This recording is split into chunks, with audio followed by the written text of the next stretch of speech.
El aniversario del Parque Nacional Huascarán, el 1 de julio, se conmemora la protección de espacios que alberga la cordillera tropical más alta del mundo, la Cordillera Blanca y el pico más alto del país, el Nevado Huascarán, a 6.757 metros sobre el nivel del mar.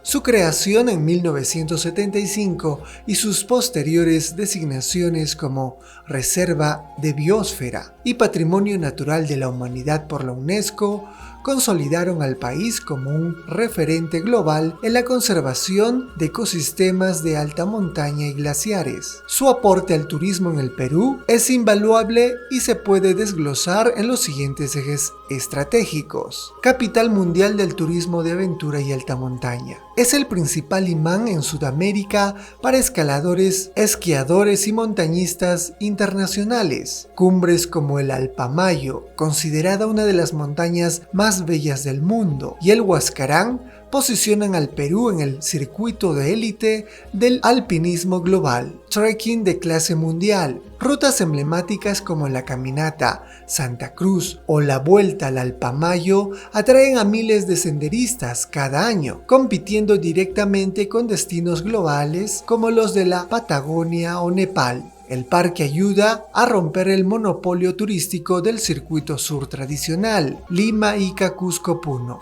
Permite que la región Ancash, el Callejón de Huaylas y el Callejón de Conchucos se consolide como un polo económico autónomo basado en el turismo de naturaleza.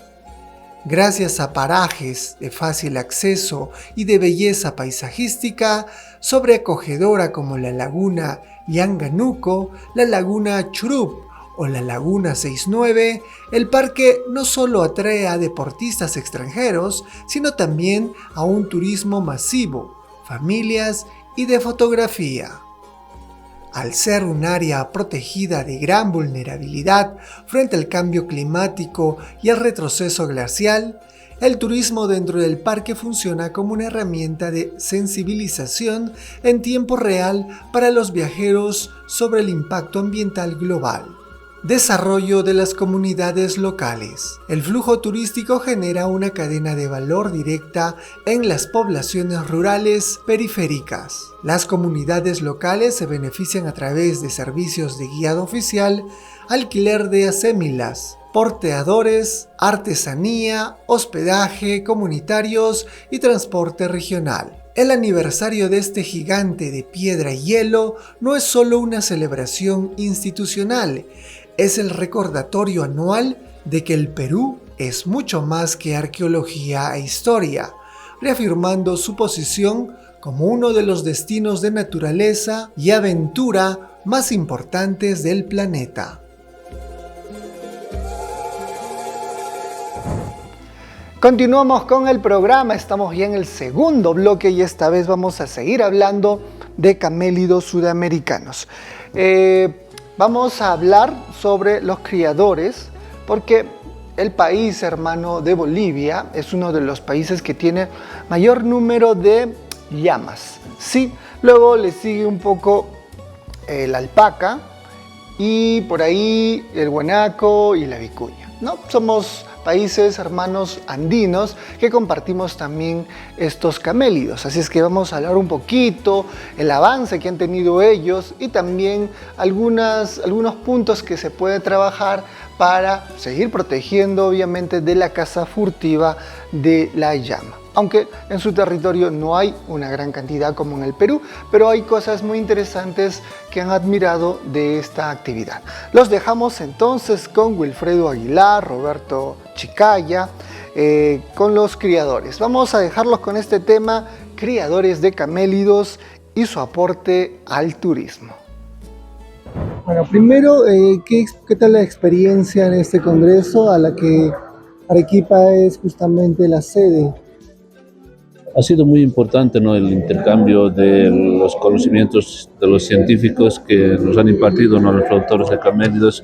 Una experiencia muy bonita desde Perú, ¿no?, desde Arequipa. ¿Qué lección o qué aprendizaje se está llevando? Por ejemplo, yo creo que cómo mejorar el índice de natalidad, la transferencia de embriones, todo eso, ¿no? Más que todo, digamos, la experiencia que hemos podido rescatar, y yo creo que en el próximo Congreso Mundial ya va a haber otros temas que van a investigar los científicos. ¿Se conoce dónde será la próxima sede? Por ejemplo, a lo que tenemos entendido que será en Argentina, ¿no? Pero nosotros como Bolivia estábamos dispuestos, con el respaldo del gobierno nacional, hemos presentado una propuesta para que pueda llevarse en Bolivia, pero no sé cómo se quedará, eso es lo que se ha sabido. O sea, sí ha postulado a Bolivia como nueva sede del Congreso. Exactamente, formalmente con nuestro gobierno nacional hemos postulado. Ahora, ¿cuántos alpacas, cuántos camélidos tienen ustedes censo que desarrollan? Tenemos más o menos aproximadamente casi 5 millones de cabezas de camélidos en Bolivia. De esas, ¿cuál es la más importante, la más representativa, la más numerosa? De nosotros lo más importante son las llamas. Por ejemplo, somos fuertes en llamas, ¿no? Entonces en alpaca Perú es muy fuerte, ¿no? Entonces yo creo que nos complementamos bastante. ¿Hace un censo de cuántas llamas? Por ejemplo, en 2013 se ha hecho el último censo, se está proyectado para este septiembre que se va a hacer el nuevo censo agropecuario en Bolivia. ¿Cuántas llamas tiene en el último censo? Más o menos 3.500, 3.5 millones de cabezas. Ahora, ¿qué manejo hacen el uso de camélidos con el turismo? Bolivia también tiene mucho que ofrecer en eso. Tenemos, por ejemplo, que es un lugar bastante visitado, el Cerro Sajama, que hacen el trekking con los camélidos, ¿no? Bastante que llegan los turistas, entonces ahí tenemos el geyser, aguas termales, después el trekking, ¿no? A los turistas que quieren conocer, hay emprendedores que se dedican en eso para poder mostrarlo, ¿no? Ahora, ¿es bueno eso, ese conjunto entre el turismo y los camélidos, además de la naturaleza? Exactamente, es muy importante. Por ejemplo, se decía, digamos, que han hecho, por ejemplo, aquí hay un hermano de Argentina que hace la alpacaterapia, en la llamaterapia, es muy importante, ¿no? Para niños con autismo o diferentes dificultades que tienen, entonces es muy importante poder practicar los otros países como Bolivia, Perú y otros países que tienen camélidos. ¿Qué influye el camélido en esta terapia? ¿Qué proporciona? Por ejemplo, transmite energía, digamos, yo creo que la fibra, digamos, a lo que me comentó, digamos, la alpaca es mejor terapia que la llama, es lo que nos dijo, ¿no? Ella está buscando para poder exportar la alpaca más fina para hacer la alpaca terapia, ¿no? Bueno, finalmente, ¿qué les diría a los criadores de camélidos aquí en Perú? ¿Qué reflexión para Bolivia? Yo creo que es muy importante poder socializar. Yo creo que aquí escuchaba, los científicos investigan, ¿no? Pero hay mucho, digamos, desconfianza de los productores y tenemos que ser emprendedores, ¿no? Eso es lo más importante para poder tener utilidades, ¿no? Como, por ejemplo, yo creo que ahora muchos productores, yo creo que viven de solo para comer. Uno tiene que monetizar, ¿no? Tiene que tener ingresos económicos y poder reinvertir para la mejora genética, ¿no? Entonces, eso es muy importante, poder emprender. La palabra emprender es muy importante para los productores a nivel Sudamérica. Cuéntenos un poquito la experiencia en este congreso, qué le ha parecido, qué se está llevando, qué nuevos conocimientos se lleva a su país. Bueno, hay avances importantes en reproducción, en transferencia de embriones, en alimentación. Yo creo que en forma general hay avance en todas las áreas. Eso es importante porque eso nos va a permitir mayores ingresos a los productores. Actualmente, ¿cuál es el camélido que más tratan en Bolivia? ¿Alpaca, llama? Bueno, por la población, nosotros trabajamos más con llamas. Tenemos un centro experimental, la Universidad Técnica es un centro experimental. Tenemos 500 llamas ahí para experimentos. Hemos experimentado en la parte de nutrición, reproducción y principalmente mejoramiento. Es el centro donde se mejora la raza Cara y Tampulli. ¿Qué características tiene esta raza? Bueno, la cara en nuestro idioma significa pelada, es una llama para producción de carne, tiene mayor peso vivo, es descubierto la cara, sus miembros descubiertos, fibra corta, y lo que vamos allá nosotros en Bolivia es el peso vivo, eso también hay alta correlación con el pecho, amplitud de pecho. Llamas que tienen el pecho amplio, tienen mayor peso. Hemos llegado a un peso máximo de 267 kilos en llamas. Eh, ¿Cómo es que aprovechan de repente su fibra, además de la carne, la llama? Bueno, en fibra tenemos muy poco, es la de ampulli. No es muy importante, digamos, porque son pocos y no hay mucha industria textilera en mi país, en Bolivia, no tenemos, hay una hilandería o dos, entonces no es tan importante, más la gente está dedicado a producir la llama cara para producción de carne, hay alto consumo de carne de llama. ¿Qué plato se puede preparar con la carne de llama? Tenemos muchos platos. El plato estrella, podemos decir, yo soy de la ciudad de Oruro, es el charquecán. Se deshidrata la carne de llama, eso se llama charque. Entonces después se le prepara, ¿no? Con mote, en este caso con maíz cocido, con papa, con queso. Es el plato favorito. Pero sin embargo hay varios platos, como son andina. Tenemos, por ejemplo, el condori, que es una sopa preparada en base a vértebras lumbares, luego la cabeza, eje que llamamos, tenemos los chuchullos, o sea, las patitas, tenemos la zanga de la panza, hay un plato especial, por ejemplo, que mucha gente no conoce, se hace en base a sangre de llama, huilapari en nuestro idioma, ¿no? Huilapari, y así tenemos cantidad de platos allá en Bolivia. ¿Aprovecha o se aprovecha a los camélidos el paisaje en el turismo o qué falta? Sí, muy poco aprovechamos en esta parte. Sí hemos hecho algunos, por ejemplo, carreras de llamas, especie de trekking hemos hecho en nuestro idioma, pero muy poco, no tenemos mucho. Lo que sí se aprovecha es que también los turistas extranjeros que llegan van paseando, ¿no? Van en el camino, van viendo las llamas, pero no hay mucha actividad en cuanto a turismo. Lo que sí tenemos mucha arqueología en llamas, pinturas rupestres, entonces la gente va visitando las pinturas rupestres, principalmente de camélidos. Háblenos brevemente del proceso para la formación de una llama. ¿Cuántos meses gesta? ¿Cómo se reproduce? Y de repente un poco de historia, ¿no? ¿De dónde viene la llama? ¿Cuál es el cruce? Bueno, de acuerdo a las investigaciones arqueológicas, la llama, la alpaca, la vicuña, el guanaco son originarios de este lugar. Sin embargo, los antecesores, según la historia, según los estudios, son norteamericanos. Ha habido migración y, bueno, no ha llegado la llama aquí, sino ha llamado procamélidos, o sea, llamas ancestros han llegado. Entonces, aquí nuestros antepasados han domesticado al guanaco, que ahora se llama, han domesticado la vicuña, que hoy es la alpaca. Y no han quedado ahí, han ido trabajando, hay razas. Se sabe por historia que habían varias razas de llamas, varias razas de alpacas. Hoy por hoy hay 2 razas en alpacas. En llamas tenemos 2, sin embargo hay una tercera que estamos trabajando, recuperando. Hay una llama negro y blanco, bien uniformado, ¿no? Que utili lo llamamos. En la universidad estamos trabajando con esta tercera opción. Las llamas para la época de pre-inca o inca, ¿cuál era su función?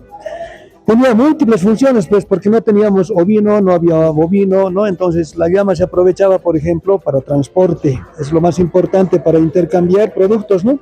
Los productos de aquí del altiplano traían a los valles para intercambiar con maíz y lo mismo ocurría en Bolivia, ¿no? De la parte alta iban hacia el valle a intercambiar, ¿no? Con granos, quiero decir, con maíz y otros, ¿no? Otros cereales que no producen en la altura. Entonces han aprovechado muy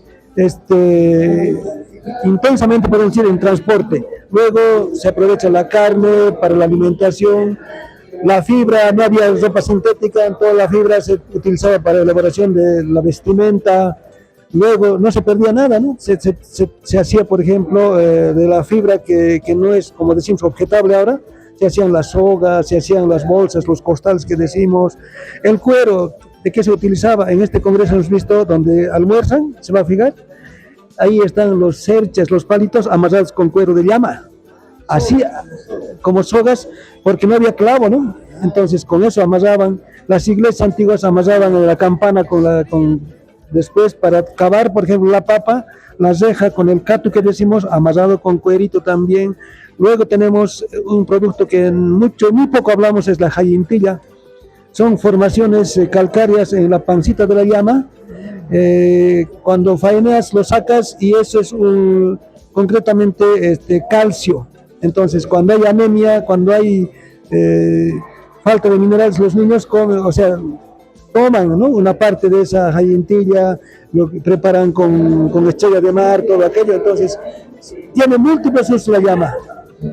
¿La llama en el mundo andino representa algo especial también para Bolivia? Sí, evidentemente. Primero que nada es historia, es el campesino, hoy mismo han dicho, no es carne, ellos han dicho, no es fibra, sino es su vida del campesino, porque en base a ello gira, ¿no?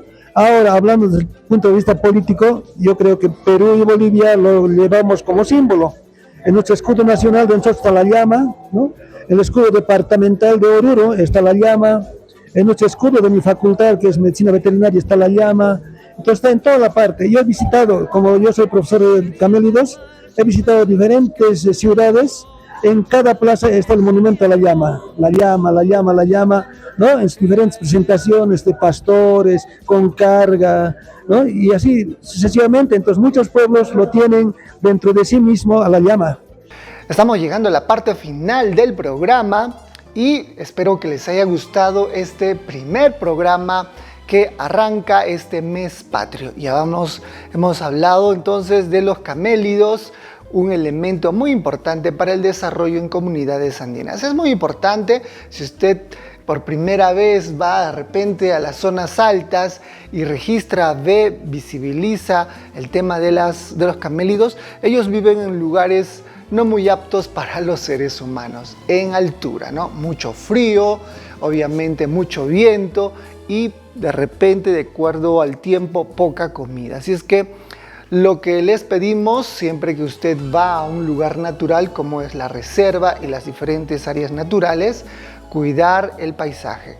Les pedimos y les exhortamos a ser respetuosos con la naturaleza, no dejando sus residuos. Si usted lleva algo que comer, no puede dejar y tampoco no puede ingresar a lugares protegidos como la Reserva Nacional de Salinas y Aguada Blanca y otras áreas naturales en nuestro país.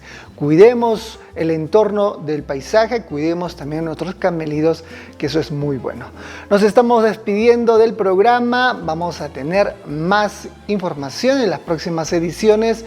Los dejamos con nuestro bloque acostumbrado de Turismo Informa, el resumen de las noticias del sector. Nos reencontramos en la próxima edición.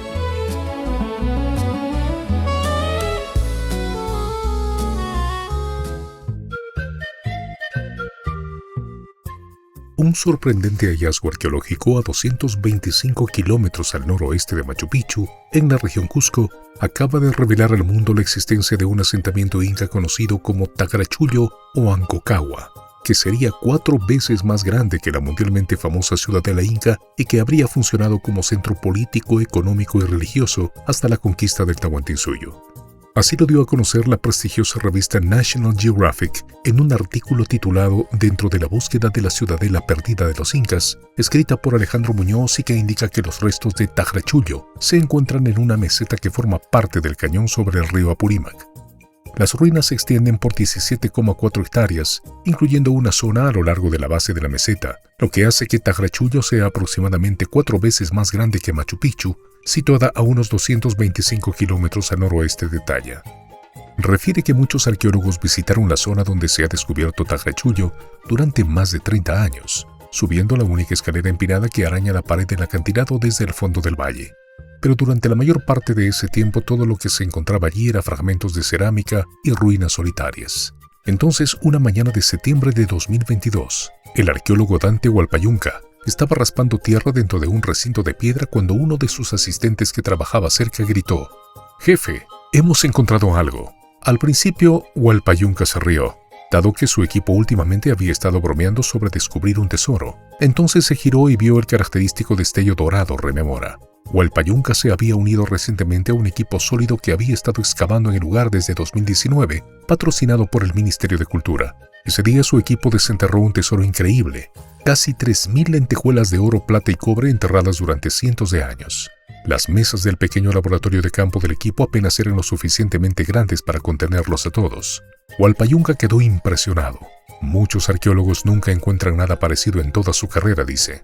Las lentejuelas fueron un hallazgo impresionante que más tarde se determinó que fueron elaboradas a principios del siglo XVI como adornos para las prendas ceremoniales de la élite inca, y su presencia en Tahrachullo provocó una reevaluación dramática de la excavación, que a estas alturas ha descubierto casi 600 estructuras entre viviendas, tumbas y santuarios religiosos, y con ellas innumerables objetos ceremoniales más hechos de metales preciosos. Resulta que Tahrachullo no era un lugar perdido, sino aparentemente un importante centro político, económico y religioso del Imperio Inca. Ahora, algunos expertos apoyan cada vez más una idea aún más provocadora, que Tahrachullo es, en realidad, una ciudad inca perdida, un bastión casi mítico que en su día se conoció como Aconcagua. No debe confundirse con una de las cumbres más altas del mundo, Aconcagua, en los Andes de Argentina.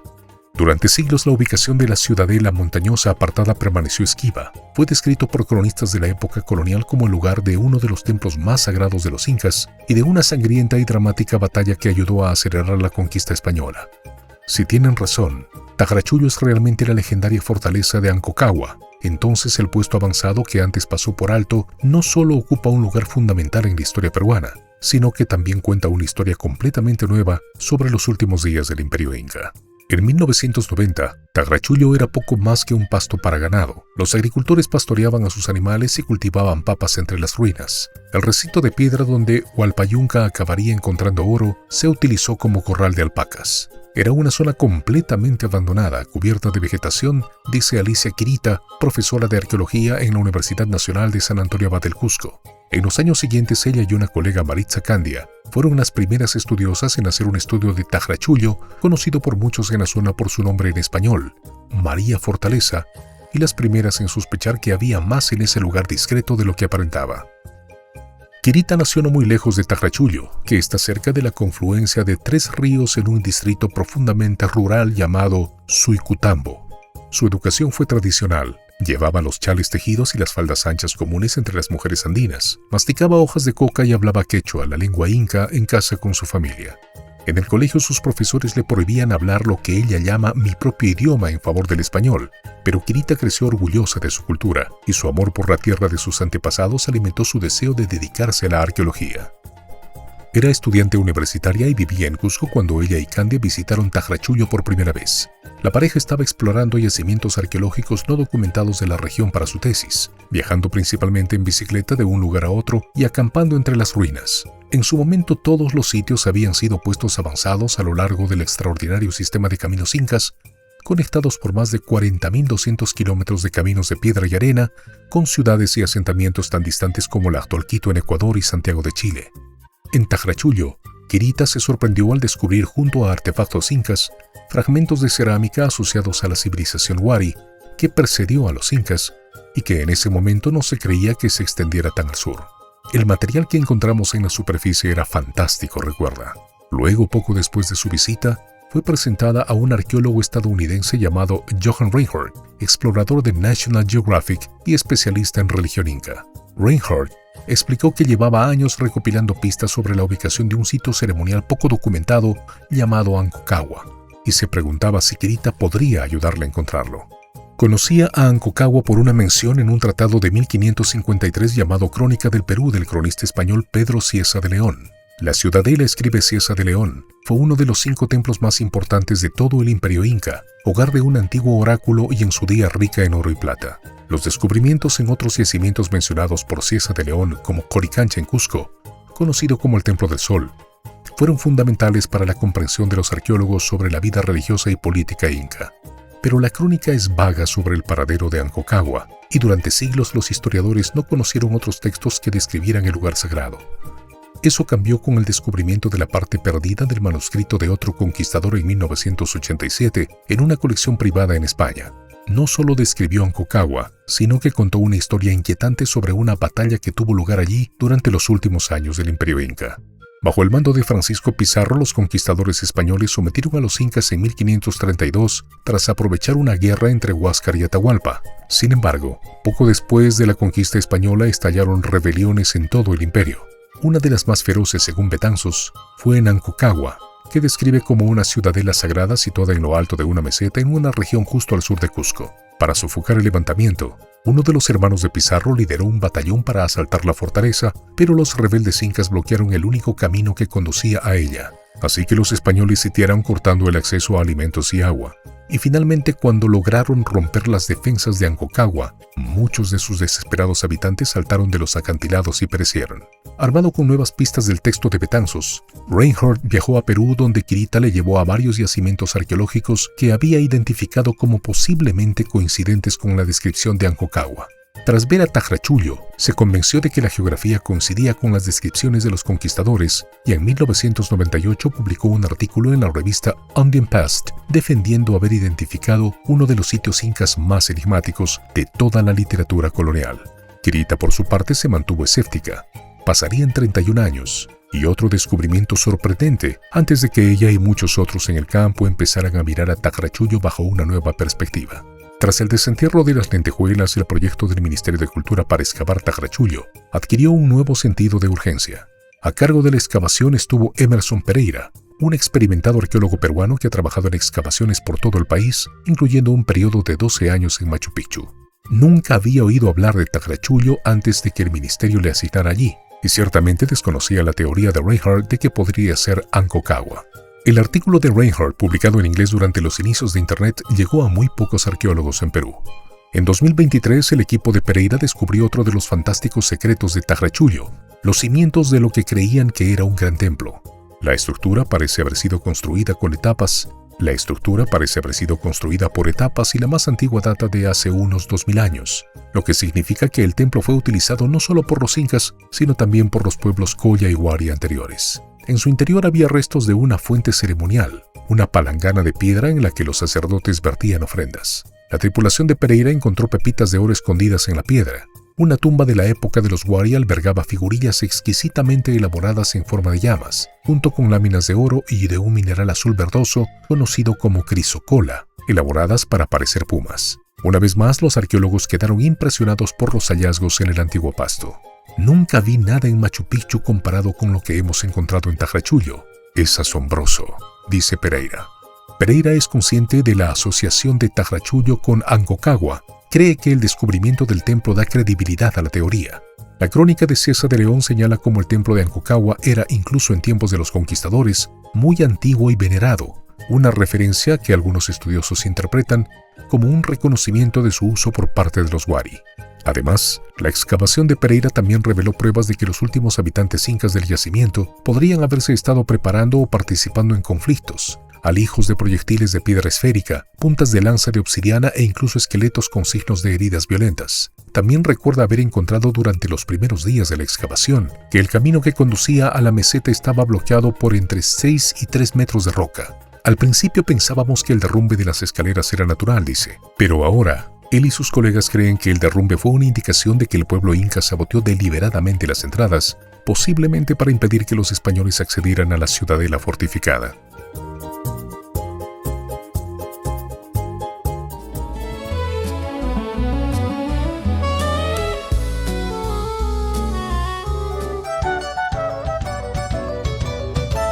El Comité Consultivo Regional de Turismo de Arequipa es un órgano colegiado y técnico que articula esfuerzos entre el sector público y privado para impulsar, planificar y promover el desarrollo turístico sostenible en la región, funcionando bajo el ámbito de la Gerencia Regional de Comercio Exterior y Turismo.